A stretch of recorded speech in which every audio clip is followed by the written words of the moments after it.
If this your first time listening, take it smooth and just sit slow and consider this your welcome to the Shoot from the Hip Show. And what a time, my damies. Welcome to the Shoot from the Hip Show with your boy Montoya and Theories. And I'm hearing something. That's my phone, ain't it? Sound like it. Ah, dog it. It is a Google. Look at that, man. So what does that mean?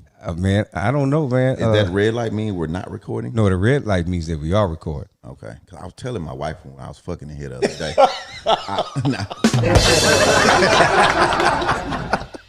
Okay, I think we got that problem solved. Okay. All right, man. Man, stumbling out the gate. Welcome to the Shoot from the Hip Show with your boy Montoya and D. Reese with an esteemed guest in the house. Brought to you by Pfizer. Pfizer. Pfizer brought me in. Yeah. Yeah. Well, you might be taking the good Pfizer. Hey, only the best, man. Yeah, the blue pill. Uh-oh. You didn't get that one on. It's supposed to be blue? Pfizer? Man, this is red. Okay. Oh, we starting out that gate today. Hold up, man. We got Uncle James in the house, man. All right. What's going on? Man, I'm just honored to finally be on the show. I've been playing golf with Reese, shy to me, Yeah. for years. And talking about this show, listening to the show, and finally you guys invited me on. Yeah. Well, it is a pleasure to have you here. Honor and a pleasure. Yeah, the esteemed. Yeah. And don't act like you ain't played golf with us. I was just before. finna say, I've been out there a couple of times. There you go. You understand? 99 years ago. Hey, That was a long time ago. It's been a minute. Hey, well, I don't consider myself a golf, I'm not a golf enthusiast, nothing like that. I just go out there to talk shit. Okay. That's half the game. So there it is. Y'all can find us at shootfromthehip.xyz. That's the home base with a beautiful donate button. Go on and bless that one time. Help your boys out.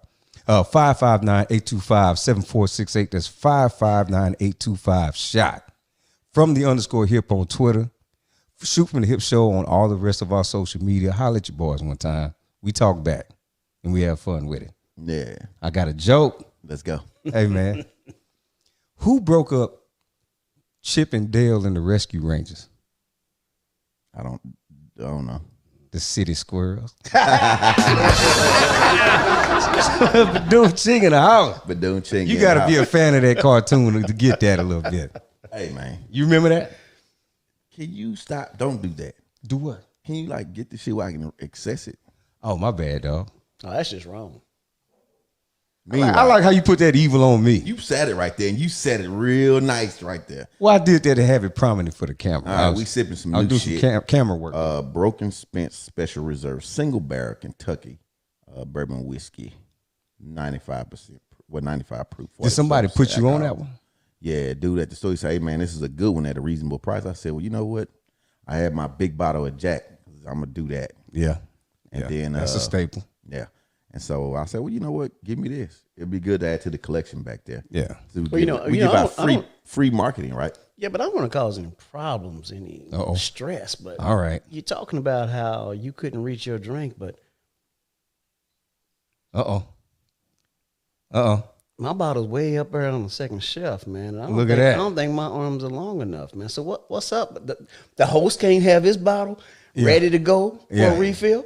Well, I know you too long. You supposed to set that bottle right there. That's right. I'm trying to be. And I drink a little fast. Man, let me help out. Man. I'm gonna help out here. Toys in the house. That's right. He's gonna hook it up. All right. This is the Shoot from His show, like D. Montoya said, and our apologies for getting our libations in order. Thank you, brother. But it had to happen. Help yourself as much as you want. I'm gonna set it right there. All right. Now, advertising. Uncle James is sipping on some Angel's Envy, and I just told you what we're sipping on.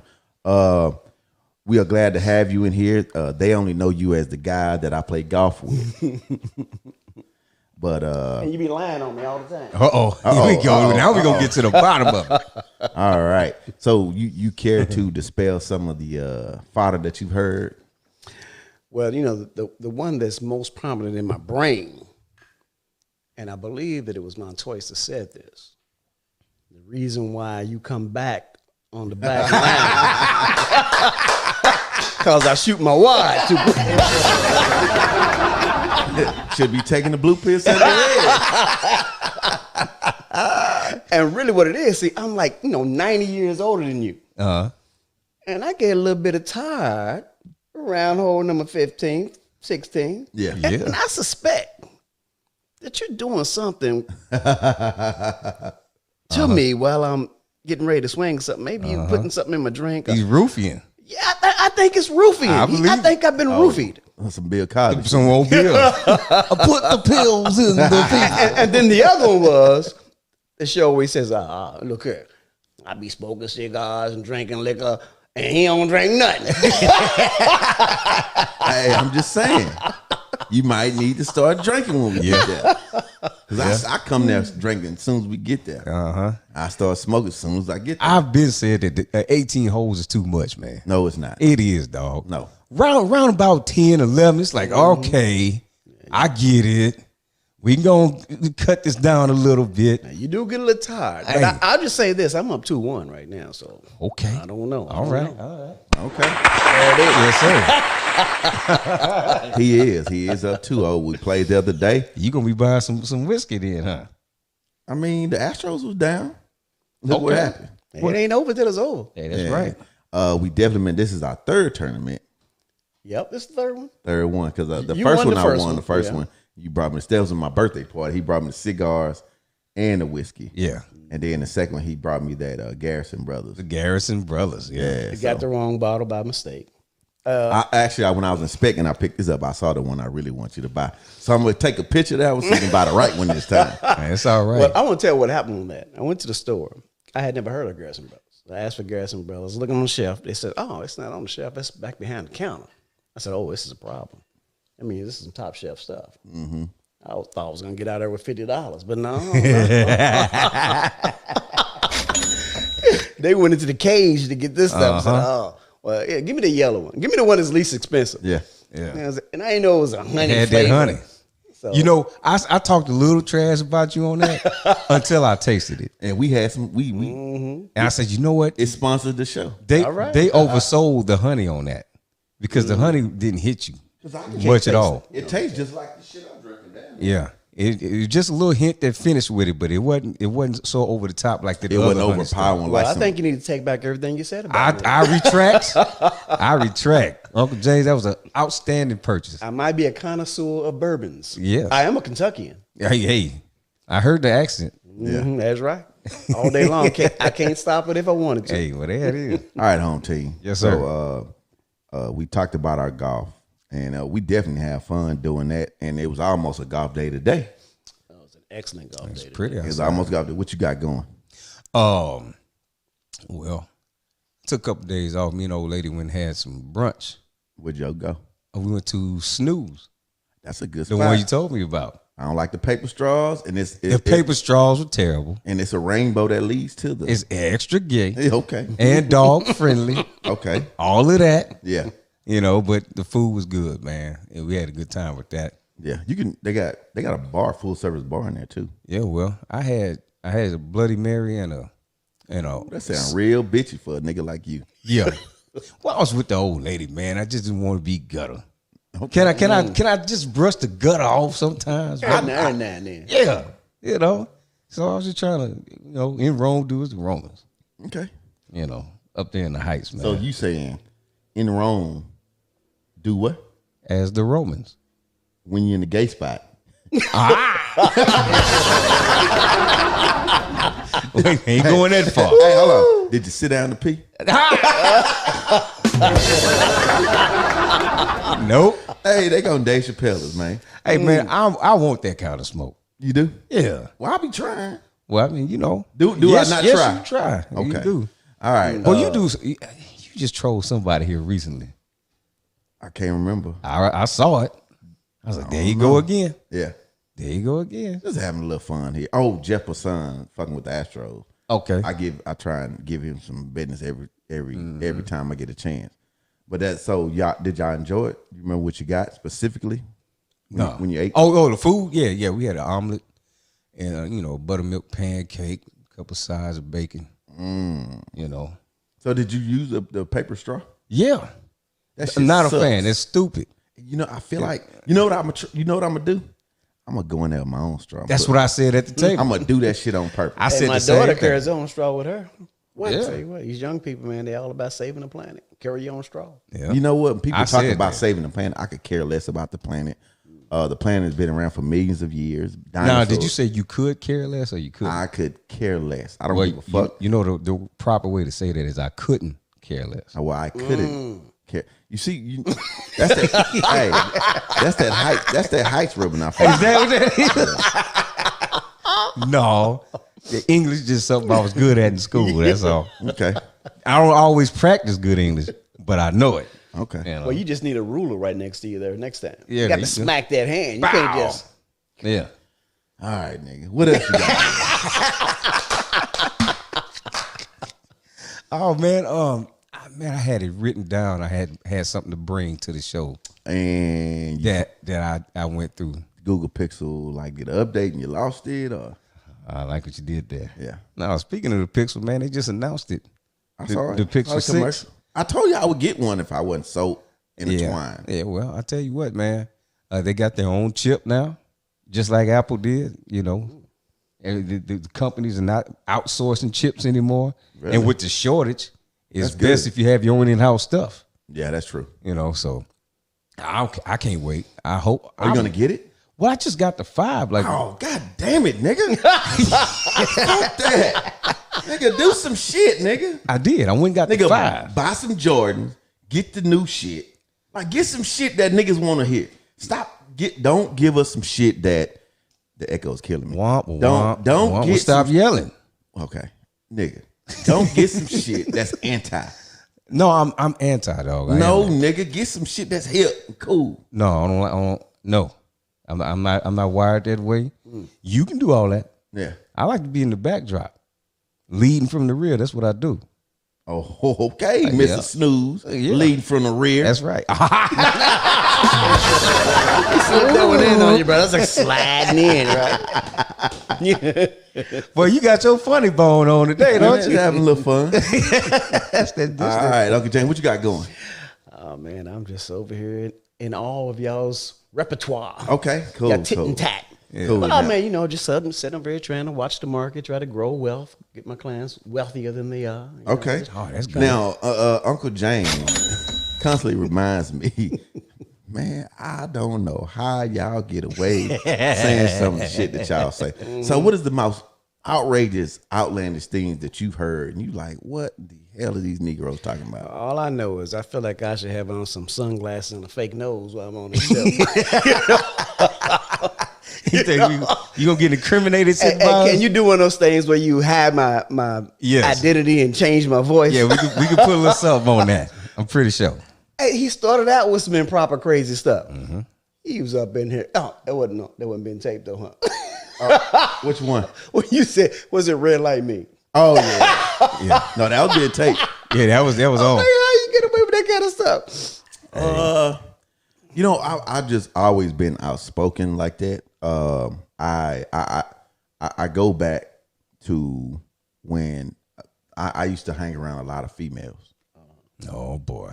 and they like hanging around me because I said what I felt, and so I've always been like that. But I do believe if you know me, then you do know what my heart is. So no matter how outlandish or the truth, you know that it's coming from a good place. So, and there's that. Well, there is a certain joy you get from shocking the room when you say so. From telling the truth. No. It could be the truth, but that's not why you telling it. You saying it for the reaction. No, well, I've seen it a million times. Now I pride myself on not reacting. That's what I do. Just for the effect. I see things. I'm like, okay, I see that. I see that, but I see everybody else's reaction. And I've seen Reese get in there and hold some court. I was like, look at him.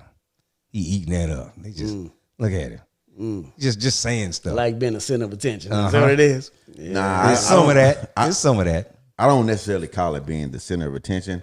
I feel like because I met a guy a long time ago, and he called me the truth, and I just feel like I'm telling you the God honest truth. Now, hear me out. Okay. I've been around women, and they be like, you know, that's a stupid ass question. why do men cheat? Men, and why do they do this? And I'm like, okay. And I always explain to him, like, well, you have to understand that sometimes a man really just wants a story to tell his friends. So it's kind of like, no, hit me out. Hey, man, I was listening, man. No. What pleasure do you get off shooting your semen on a female's face? What pleasure is that? Does that intensify your orgasm?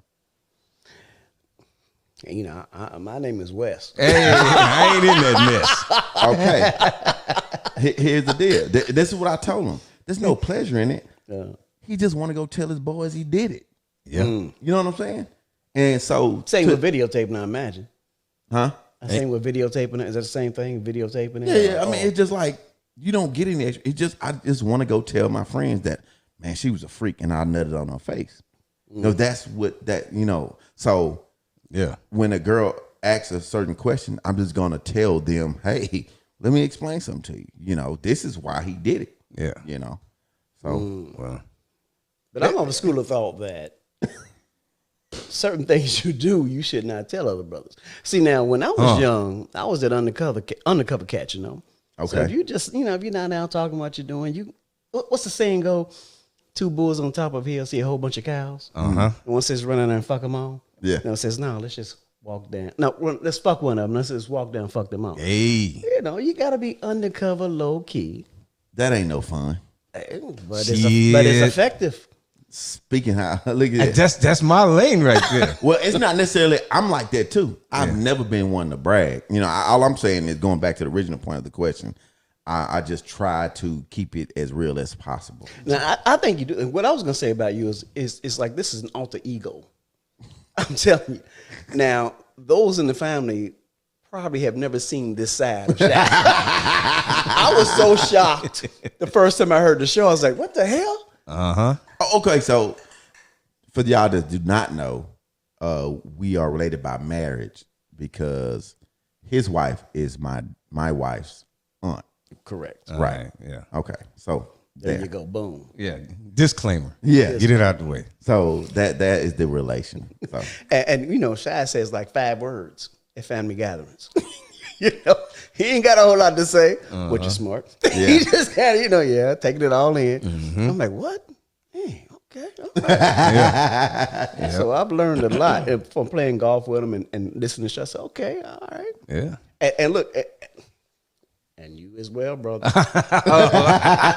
You know, first time I realized that you had a lot to say was at Shaq's birthday party. Yeah. We was out by the pool. I said, damn, you were just going off, man. You became a philosopher. I was like, oh, Yeah. okay. I had a little bit of juice in me yeah. at that time. That's So probably y'all what like that some was. undercover must thinkers, man. All right. Moving along here on the Shoot from the Hip show, 559-825-7468. That's 559-825-SHOT. Shoot from the Hip 1@gmail.com. We like those as well. And like D. Montoya said, we got a beautiful donate button. Yeah, buddy. And we would appreciate y'all if y'all could donate. And y'all have. Yeah. But we do appreciate it. And, Christmas time coming. Yeah. Money coming. Yeah. Before we get to some news. Yeah. What time do you have to leave? Oh, well, I need to get out of here at, what is it now? 1:54. Almost 2. So I can give you a good 20 minutes, 30 minute stops. Is that good? Okay. Well, How long the show let's is? not talk news. I Let's don't want talk. to mess up your flow. No, we got to explain what we got going on here. We got James Marshall. He has a company called Marshall Wealth Management. Correct. Marshall Wealth Management. Now, I'm guessing you handle people's money. Yeah, I am a registered investment advisor. My firm is a registered investment advisory firm that specializes in comprehensive financial planning. So we manage money for clients as well as putting together a plan for them to reach their goals, tax strategies, retirement planning, investment management, cash flow, debt management, education planning, anything that has to do with finances.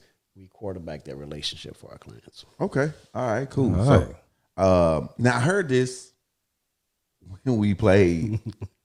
I've been knowing you since I've been married to my wife, but I heard this. So, you are from Kentucky. You went to Western Kentucky University. WKU! Hold on, man. Hilltoppers. You know he went. college with Irv White? That's right. That's right. Is that right? Yeah. Okay. I know the real Irv White. And Yeah. and he talks his Kentucky talk a lot. Yeah. I remember that. I'm sorry, Reverend Yeah. White. Yeah. Yeah. Okay. So you're from Kentucky. You went to would you major in that? Architecture. Architecture. So you're in architecture. I'm guessing you planned on building home as such as we looking out the window here. Absolutely. My passion from from grade 6, I wanted to be an architect. Okay. And I wanted to go to UK, but anyone knows the story of Kentucky knows that everyone black in Louisville can't stand UK. Okay. And I remember telling my mother. Because of the coach. Because they're racist. Rudolph? Yeah, huh. Yeah. Rump. Yeah. And I remember to my mother, who died when I was 12, rest in peace. I said, Mom, I want to go to the UK. Never. Yeah. As long as I'm alive, you won't go to the UK. Because of Payne, Thomas Payne. Okay. You know the story of Thomas Payne? I do not. Thomas Payne was a 7-foot basketball player. He was an All-American. He was an All-Star. Black. Okay. One of the few black players at UK. I think one of the first. And he was going to leave to go pro. And all of a sudden, he got called for raping this little white girl in a Volkswagen. Oh, he can't fit in the Volkswagen. Hey. Okay. All right. Yeah. So his whole career was ruined. So all the black folk thought, yeah, they set him up. And it was the whole thing where no one wants to go to UK. It was a big fight between U of L and UK. We always hate each other anyway. But anyway, so I ended up going to Western instead of UK. Okay. All right, cool. So you leave Western Kentucky. Now I know you have military ties. You go to the military or OCS? How does that work? Man, that's a story. So me and my Give best, us the short I'm gonna give you a story. short version. Okay. Me and my best buddy Philando Bartell Clay from Chicago, we ran track at Western together, and we decided to start a business, Okay. a Runway Productions. So the business didn't go too well. I put my Chevrolet Impala up for a loan for $1,000, and we lost money. I still owed the bank. I wasn't getting a grant that year as my after my sophomore year in college, and I needed money. So the military offered this VEEP program. 2 years in the military, you get $15,200 for school. Okay. So I said, I'm gonna do this. So I signed up, went into the military, stayed there for 2 years, went to OCS, became an officer, and got out. And came back and finished my degree. Oh wow. Okay. Cool. That sounds like a success story right there. That's all right. It's called doing what you got to do to get where you got to be. Hey. Okay. See that? So you leave Western Kentucky, and you're not into finance yet, right? No. Okay. What do you go into as a profession at first? Well, when I graduated, I was actually working for the highway department as a highway, not an engineer, but a designer. Okay. And my job was to design super elevated curves. Okay. But Which to me sounds like that's not easy. You have to figure out at what rate of speed people can absolutely, hit these. and not just that, also the headlight ratio, the beam. Look at that. It was interesting. Yeah. But they found out that this was in 1982, Okay. 83. Affirmative action was still strong at the time. So they decided they needed to set up what's called affirmative action officers. Okay. So I was the only African-American in the building with a college degree and management experience because of my time as a drill corporal Okay. in the military. So they offered me this job as a district affirmative action officer. So I was no longer designing. I was now going out on job sites, making sure they had the proper ratio of minorities and safety issues and all that kind of stuff. And at the time, the president of the Urban League found out from Merrill Lynch that they wanted to hire an African-American as a stockbroker. He knew me and asked me, would I be interested? Thought it would be good for me. Okay. So I interviewed. After 4 hours, they offered me the job. And it was back in 1988. And the rest Have is history. any idea about stocks trading? None I of just that. liked the idea of it. I would follow them in the paper. I was doing some Well, investment. see, before because there's no No, you cell would phone, actually look at the Wall Street Journal. reading and paper read it was a thing. right, absolutely. So I had an interest in it, but I had no knowledge of it practically. Okay, I mean, so you said Merrill Lynch. Merrill Lynch. Did you instantly move to New York? No, never went to New York. Okay, I was in Merrill Lynch. I only lasted 8 months in Merrill Lynch. okay. They fired me. Oh, Hold on. Oh, wait man. a minute. So they had an intern program. No, they said we need to bring in Minorities. a stockbroker, a minority stockbroker. Okay. So they brought me in. Okay, so you come from a engineering side, and then now you're trying to learn how to crunch numbers and how to be corporate.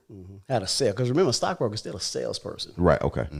But why they fired me is because I did not pass the Series 7 on the first time. Okay. Series 7. That's so the stockbroker license. Okay. So they said, oh, well, James, you didn't pass it. You got to go. Okay. So, Why did you not pass it? it's a hard-ass test. Okay. Is it just math or is it? Man, it's a. I never heard. It's a I 4 didn't know hour. that. It's a 4 or 5 hour You exam. hear about the bar? I never heard about man, this it's exam tough. you're talking about. It's tough. And back then, it was still taken on paper. Okay. Most people don't pass it on the first or second try. I did get it on the second try, but I did not get it on the first try.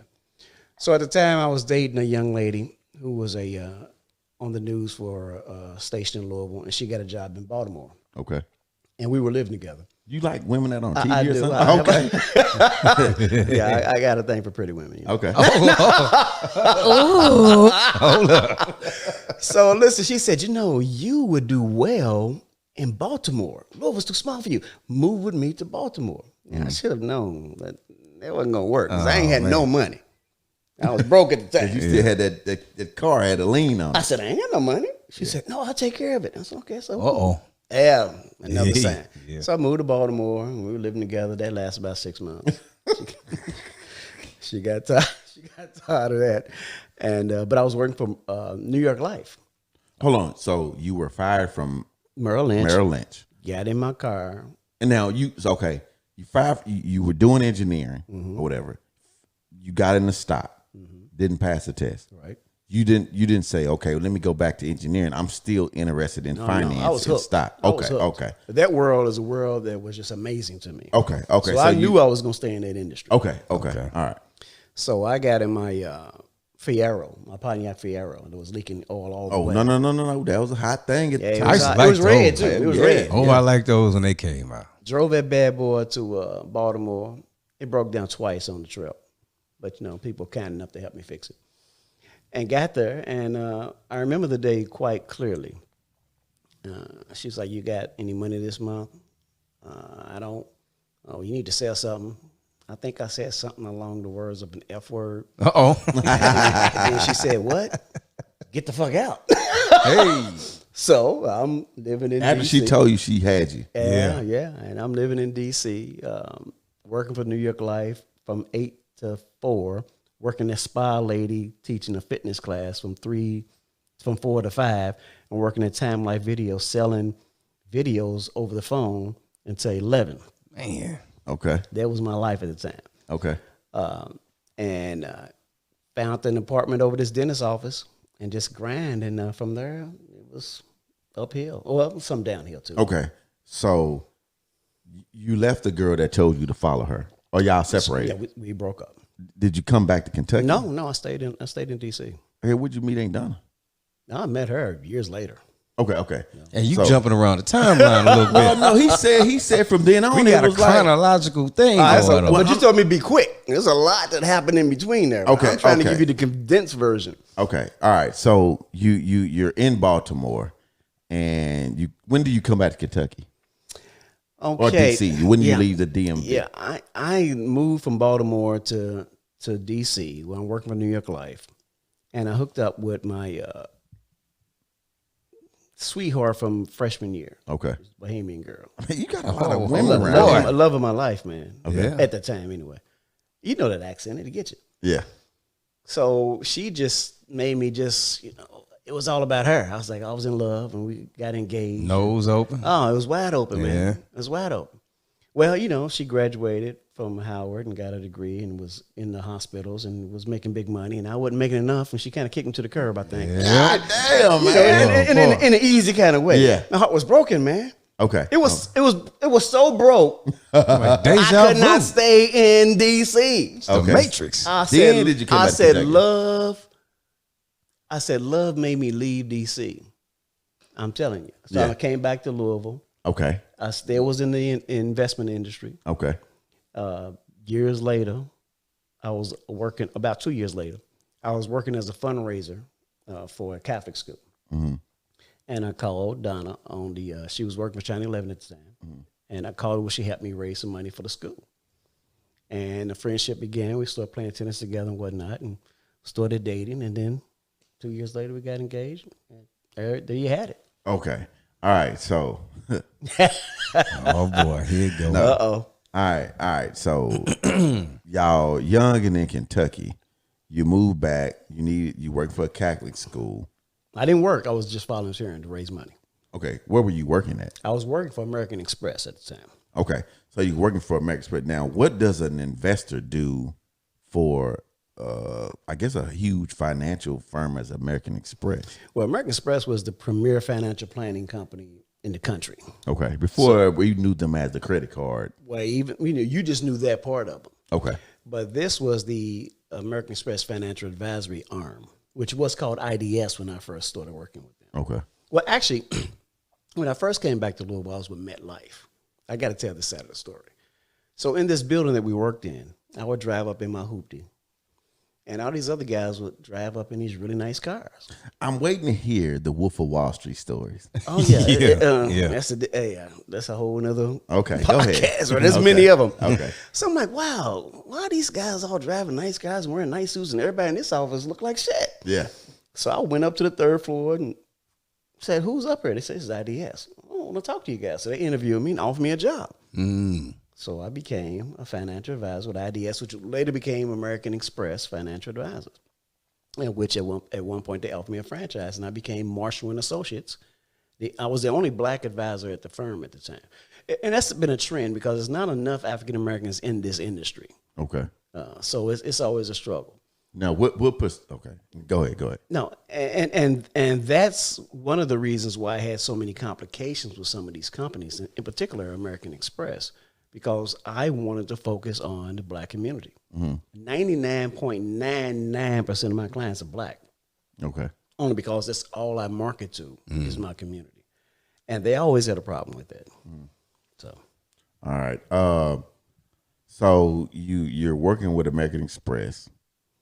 How long and would they subsidize your company, or were they funding you? Were you working out of their offices? in the beginning I was. In the beginning I was a 1099. So you were a independent contractor. Okay. In the beginning, they pay your salary. Then you wing off your independent contractor. You're in their office. And then once they offered us our franchises, I purchased an office condo in downtown Louisville, hung up my own shingle, but it was still under The American Express. Okay. But it was my firm. I separated from them in 2011 and started Marshall Capital Management Group, which became Marshall Capital sounds Wealth good. Management. Hold up, man. Yeah. Yeah, we moved it to There's a Marshall lot Wealth in the title. A lot in the title. Yeah. A lot in the title. So at one point, the firm was so large. It was the largest black-owned financial management firm in the Southeast. Okay. We had a building. We had 3 other advisors. I like to think of Boomerang when you think of our situation. Oh boy. Okay. Wow, it was bad. Marcus, darling. It was amazing. It was amazing. But I was stressed out, man. It was just too much pressure. So I had the building and I had the office condo. So we ended up selling the building, downsizing the firm. Okay. But Marshall Wealth Management continues on. Okay. Marshall Wealth Management continues on. Let's just say I'm a young married couple. Mm-hmm. I'm looking to have money for my kids for college. I'm looking to set money up for the future. I'm looking to, outside of the Roth plan or IRA that my company offers, I want more. I want more financial stability when I retire. What does Marshall Wealth Management do? Or what do you tell to a young married couple that walks into your office? First, I say, stop buying them Nikes.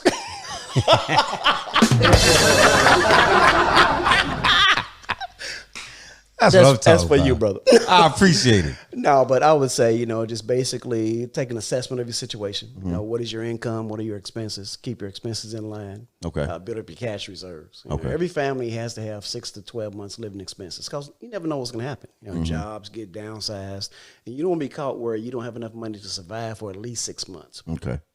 And once you do that, and that's the boring part of it. And that's the foundation. When you built this house, you had to first lay the foundation. Before you laid the foundation, you had to have a good idea of what kind of house you were going to build, because that speaks to what kind of foundation you're going to build on, what type of terrain you can build on. So first you need a vision. So once you have the vision of what you want financially, then you begin with the end in mind, you back into what you need to do to get there. Okay. So cash reserves, cash flow management, budgeting, protection. Okay. You might have a goal to accumulate $1 million in 20 years, but you might die in year 2. Okay. So can you make sure that $1 million will still be there in case you don't make it? That's what life insurance does for you. Okay. If you fall and break your neck on the way to work, you need disability income insurance to make sure it replaces your income. So those are the basic things that you need in place. I like to call it putting on your drawers before you put on your clothes. Okay. Most people wear underwear as the foundation of their outfit. Most people. Yeah. And Some people go commando. there you go. So from there, you build on it. And then you say, all right, now I want to start saving towards my retirement. I'm going to use my 401k or my 457 or my pension plan. I'm going to save for my child's education. I'm going to use a 529 savings plans. I'm going to use a index universal life policy plan to build money up, cash reserve, tax-free or tax-deferred, and also provide protection. And then you also want to have your estate plan. So that you have your will and your simple will and your living will and your durable power of attorney, your medical directive, and all that stuff in place. Okay. Talk about building wealth. A lot of white people who come from money or come from more stable foundation than we do, life insurance is a big deal.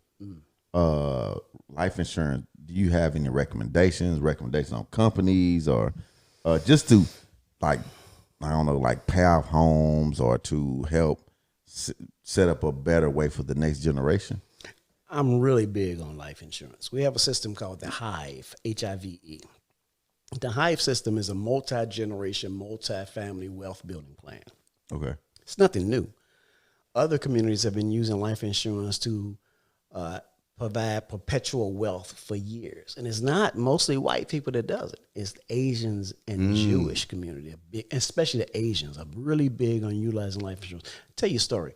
I've been a member of the $1 Million Roundtable for years. This is the top 3% of financial advisors in the world. So when I first went to my first $1 Million Roundtable meeting, I thought, surely I'm going to see a lot of black folk here, because every time I would go to meeting, I would be like one or two of us in the room. When I got there, that's not what I saw. I did see some black folk, but they were Africans. But mostly I saw Asians. They were top producers. They were writing 10 and 20 and $30 million life insurance policies. Because 30 million? 30 How do million. you do that? Usually you might use 5 or Well, 6. is it how much you pay per month? Well, yeah, and they're not paying monthly. They're paying annually, or they're dumping money in. Okay. Now, when I first started, I would get a lot of clients. So you telling me I could take a $30 million life insurance policy out of my wife? No. That answer would be a hard no. No. Well, I'm just saying, how do you do that? Well, here's the thing. You look surprised at Yeah, the, yeah. I at mean, the rim shot. I feel like I'm an accessory to a crime that's about That's to not a happen. good question. No, but I want to clarify something there. Everyone should have life insurance on their spouse, but you have to have assurable interest in a person. Okay. Am I starting to slur my words? Nah. No, that's just that Kentucky. Oh, okay, yeah. All right, I want to make sure. But life insurance is critical to the idea of growing wealth. Okay. Now, black folk are notorious for not having enough life insurance, and mostly because of black men. Now, I've been doing this for 33 years. That's because we're laborers and we die early. No, because we're selfish. Okay. Now, most black men say to me when I talk to them about life insurance, not all, but most, I ain't getting no insurance, leave no money for her. She can leave it for some other dude with some my other money. dude laying up. Right. Yeah. That happens a lot. I've heard that a million It comes times. a lot. Yeah. But you know, what you really need to get life insurance and maintain it is to love somebody. Because a lot of people will get the policy and drop it Right. in a year or two. And where does that money go? It's gone. Wow. So, okay. Because me and my wife were talking the other day. We're paying life insurance. And it's like, I feel like if we stop it, the money is gone. Depends on what kind of policy you get. Okay. Now, if you get a term insurance, which is just that term insurance, you're renting the insurance. Okay. It's the cheapest insurance you can get. You can get $1 million term policy for maybe, $50, $100 a month. You die, they get paid. Along the way, when you're alive, you get nothing. Okay. Okay. But less than 3% of term policies actually pay a death benefit. And that's because most times when the premium gets higher as you get older, people drop the policy. Okay. Man. So what you want to do if you have the financial wherewithal is to get permanent life insurance. Okay. And that would be whole life, variable life, or what I like, which is index universal life. Okay. So you got term life insurance prices tied in with a growth policy. And with index universal life, you're tracking an index. So you're not in the market, so there's no losses. You can get up to a 16% return. Okay. The minimum is 0. You can't lose money in there. Okay. So now you have the policy for 10 years. You have accumulated some money in the policy, and you decide to cancel the policy. You have cash you can pull out. Oh, okay. Okay. All right. Well, hey, again. That goes against what I was taught, and makes perfect sense the way you put it. Because I had like a 20-year term life insurance. This was my first marriage, and all I heard was that's the way to go. That's the way to go. Get term insurance, and they never talked about the payout if you let it lapse or you get out of it. Never heard any of that. And see, I wish I'd have heard that back then when I was hearing that other news. Man, if I had $1 for if only I knew you then, I'd be super rich. Man. But what happens is those 20 years is great. That 21st year, the premium goes up so high that you oftentimes can't afford it. But you got to understand, why did you get the policy in the first place? Now, you want life insurance is mostly sold to people. So a lot of people will have $100,000 policy. Okay. Because some agent sold you that $100,000 policy because it was easy to get through underwriting. Yeah. And they got paid quick. Okay. But that's not the way you go about it. The financial plan lets you know how much life insurance you need. You need to replace your income for at least 5 years. Okay. You In that policy. Well, with the policy would do it for you. Okay. You got young kids. Right. You want to get them at least to age 18, maybe through college. Okay. Because they're dependent on your income, and now it's gone. Right. So you need to give your spouse the opportunity to pay off the mortgage if she wants to.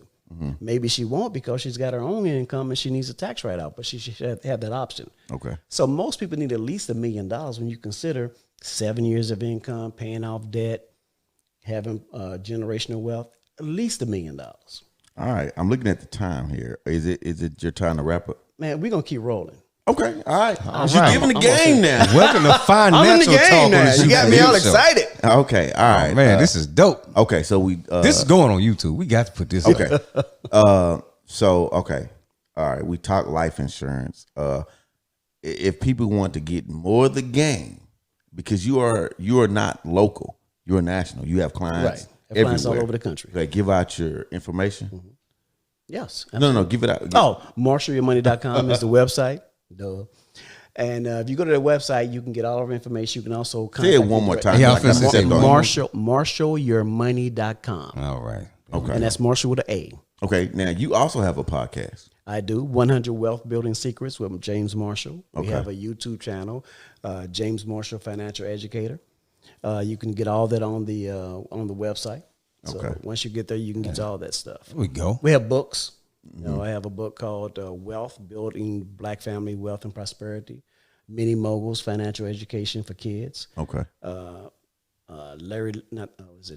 Fool and His Money, The Financial Education of Anthony Fool, and then 100 Wealth Building Secrets. Okay. All those books are available that is on, dope right there. Kindle. Okay. All right. Cool. Yes, indeed. Okay. So we took care of that part. Now let's just say I'm working for a company and I'm getting a pension, and they say you need a little more.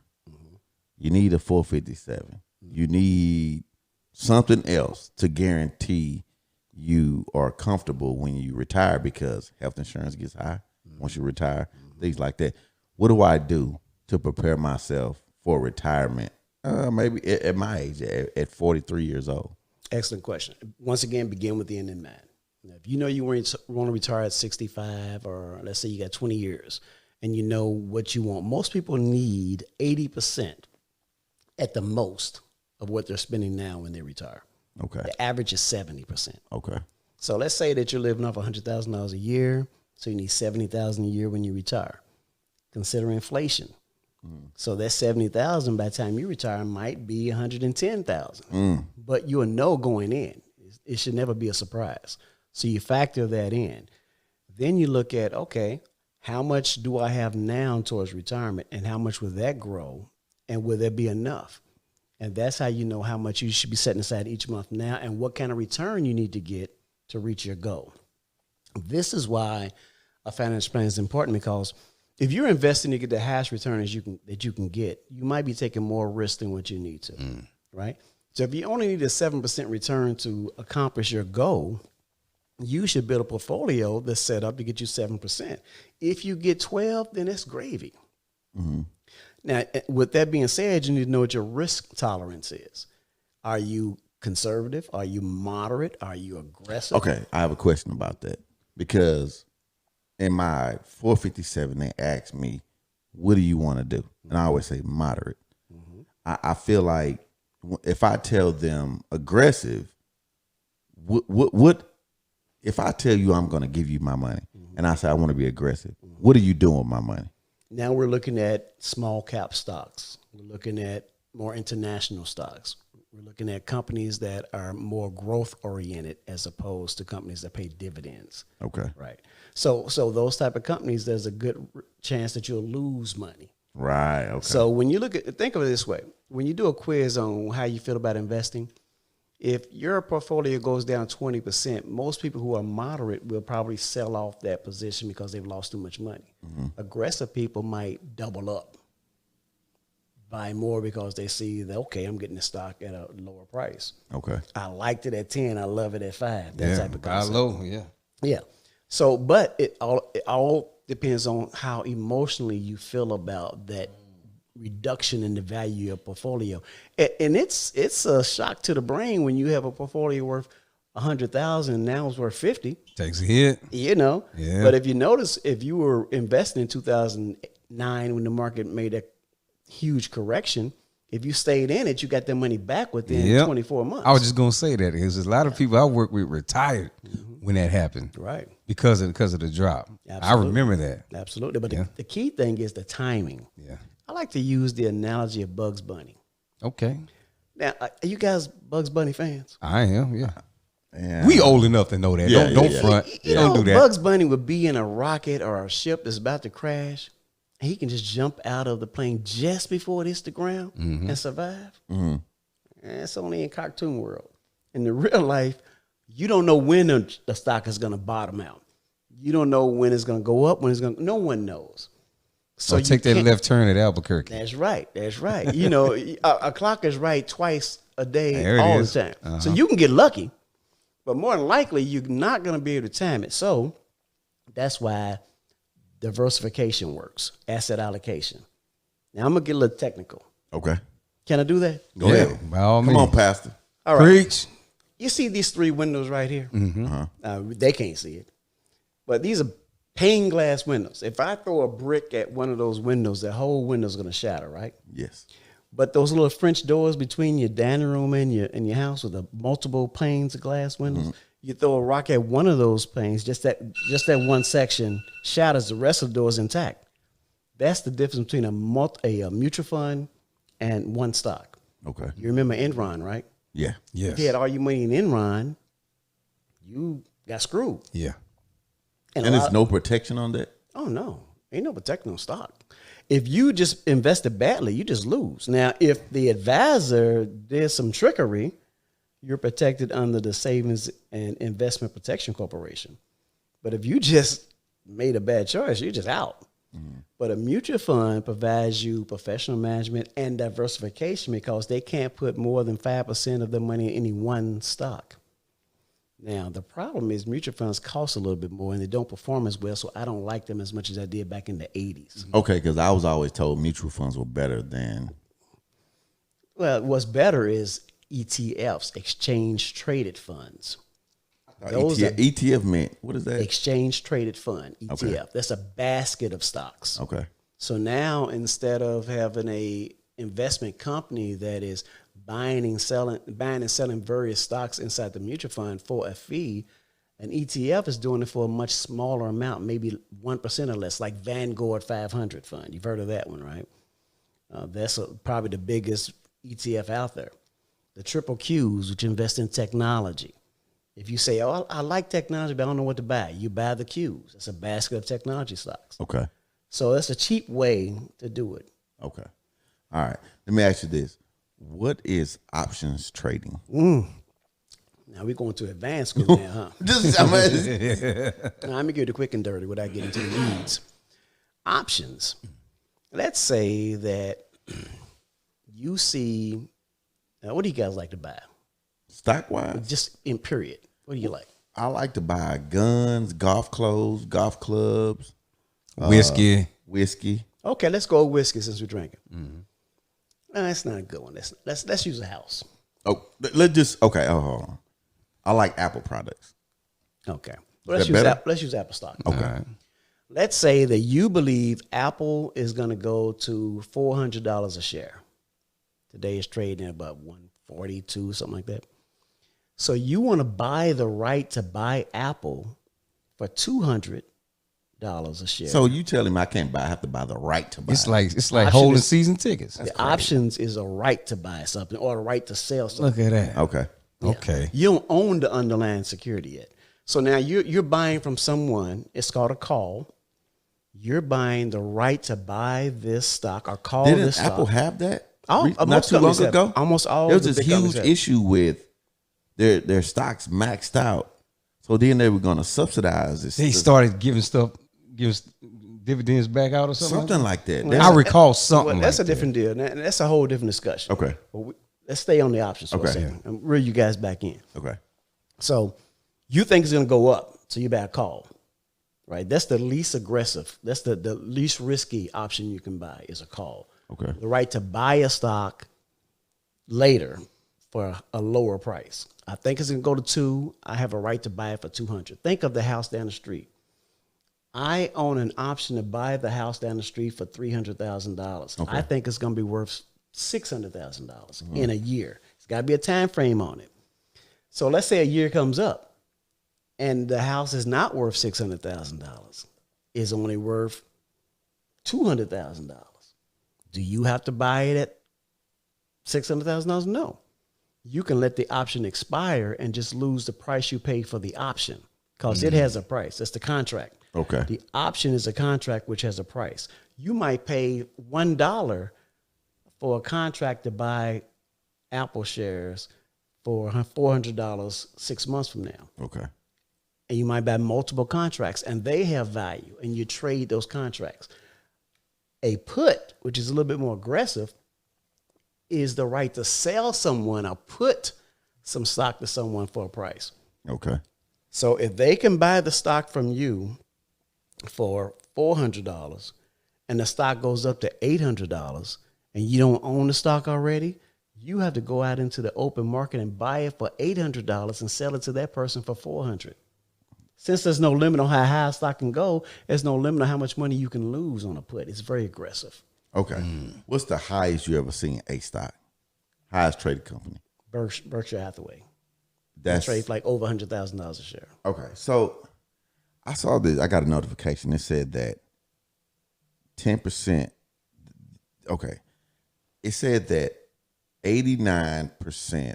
It was something about 89% of the highest trade stocks was owned by 10%. Like pretty much the richest people own all the good stuff. Oh, absolutely. Well, So there needs to be a cap on that, don't you think? no. So It's a free Warren market. Buffett, like there needs to be a cap on. You can't just keep owning and buying everything. That's a dangerous, it's a slippery slope. Well, I'm saying like a You sound like a bleeding heart liberal right now. well, he says I'm a Republican. Well, I mean, you have your moments. Yeah, Okay. he talks and thinks like a Republican for sure. But look, the stock market is truly the biggest place you can build wealth, and it really is. It sees no color. Because when you put in that trade, they don't ask you if you're black, white, green, or orange. Now, you may not have the money to buy a whole bunch of shares. You might not have the access to buy IPOs, initial public offerings, which is where you really make money. Okay. But you can buy Apple, Johnson & Johnson, Nike, Verizon all day, every day, as much as you want, as long as the shares are still floating. Okay. Okay, you mentioned IPOs. Who gets access to get in on the IPO? That's a good question. That is, because I be like, they be like, I hear it all the time. It's going public. I listen to tech stuff all the time, and they talk about that. Very few people get IPOs before they go public. Okay. Now, either you're a big client with an investment company that's taking them public, like the Goldman Sachs of the world. Now, they will offer those IPOs to their bigger clients. Or either you are an insider for the company that's going public, and they're going to offer you an opportunity to buy these stock at the IPO price. But usually, you're going to buy that IPO once it hits the open market. You almost never should buy an IPO on the first day of trading because it's usually a hype trade. Okay. Yes. Because I remember when Snapchat went public. Now we don't even hear about Snapchat anymore. Absolutely. And technology is like that. You don't want to get on the hype. You know, people, especially young people, they're caught up in the emotions of trading. You know, I purchased this stock. And they're bragging about stock. They brag about some shoes they got or a car they just purchased. And it's good that they're thinking along those lines, but you should be very low key about your investments. Yeah, that's true. You really should. Yeah. Oh, I'm glad I got you here. All right. Tell me about Forex trading aside from what you're doing. Yeah, see, Forex is one of those things. It sounds like a pyramid scheme. No, it's about it's an option situation, but it's dealing with currencies, Okay. and it's now become a multi-level marketing type situation. Yeah. Pyramids. Yeah, absolutely. Yeah. So here's the thing: when you have a situation where everyone's online talking about join my club, and Forex, they're hyping it up real big time. They're playing rap music, and it's out of control. Yeah. And most of these people are going to lose money. Yeah. You see, because Forex, you got to know the political climate of the areas that you're buying the currencies in. It's a lot of things to consider.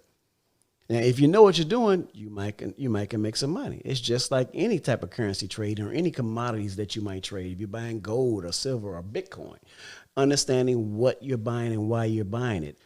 But if you are in some type of a deal where if you bring in some people, then you might get additional money to trade. That's a recipe for disaster. Okay. All right. Just know what you're investing in. If you don't know how a company is making money, Warren Buffett said, if you don't understand how a company is making money, you shouldn't be investing in it.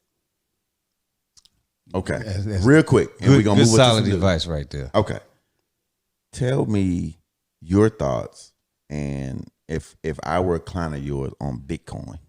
Look, I do not invest my clients' money in Bitcoin at this time. Now, I believe Bitcoin is here to stay. I believe blockchain is very effective and it is here to stay. I still believe Bitcoin and other cryptocurrency is a gray area. And the regulators don't know how to truly regulate it. And there's a lot of uncertainty and there's a lot of insecurity behind Bitcoin.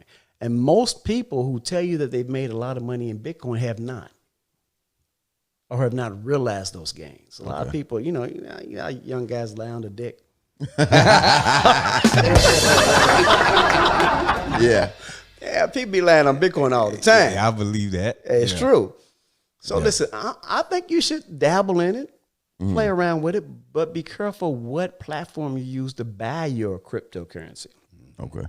Cash App, for an example. Cash App makes it very easy for you to buy Bitcoin. If someone sends you $1,000 in Cash App, you can take that, go on your Cash App, buy some Bitcoin. Try to get that money back. Yep.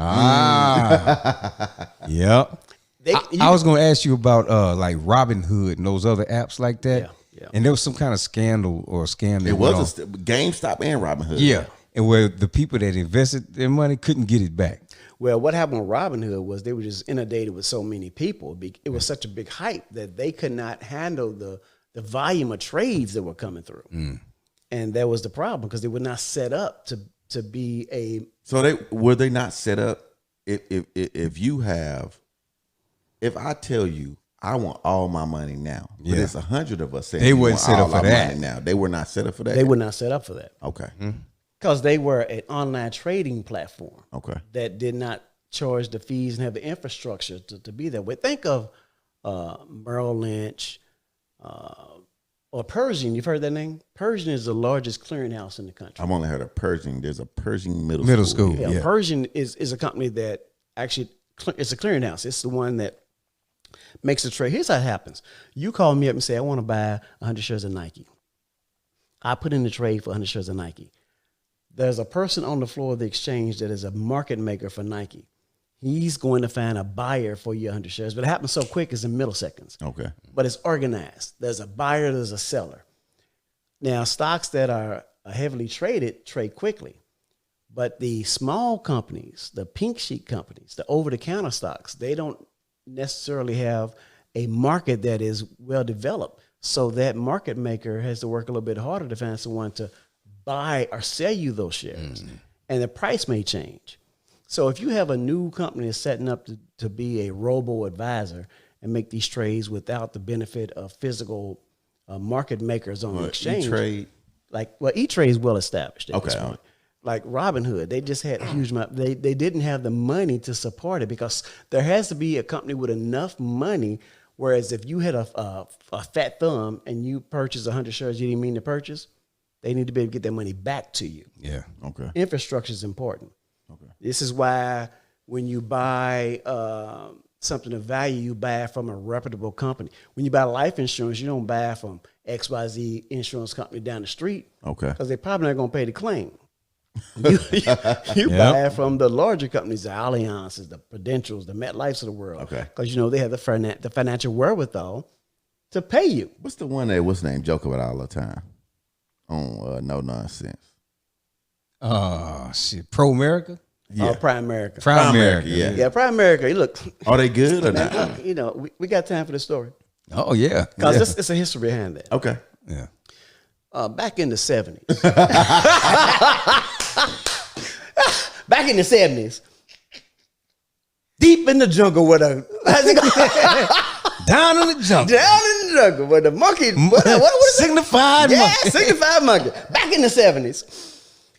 Life insurance was all about whole life, right? There was only a handful of companies that sold them. Well, this guy named Al Williams decided, this model doesn't work anymore. We should buy term and invest the difference. Shook up the industry. So the problem was people were not investing the difference. They were buying the term but not investing the difference. So A.L. Williams had a whole multi-marketing situation. We had other advisors coming in. What even advisors, just regular folk, just like selling Tupperware, they were selling this insurance for A.L. Williams. The model that he came up with made sense, and it shook up the industry so bad that the industry changed. A.L. Williams changed and then became Prime America. Okay. There's the same model where people who are not necessarily trained to be financial advisors or financial professionals are selling life insurance. But now they also have a mutual fund component to them that you can buy also. But the problem is, here's a person who during the day they may work at Amazon, and in the evening they're selling you Right. $200,000 in life insurance. Yeah.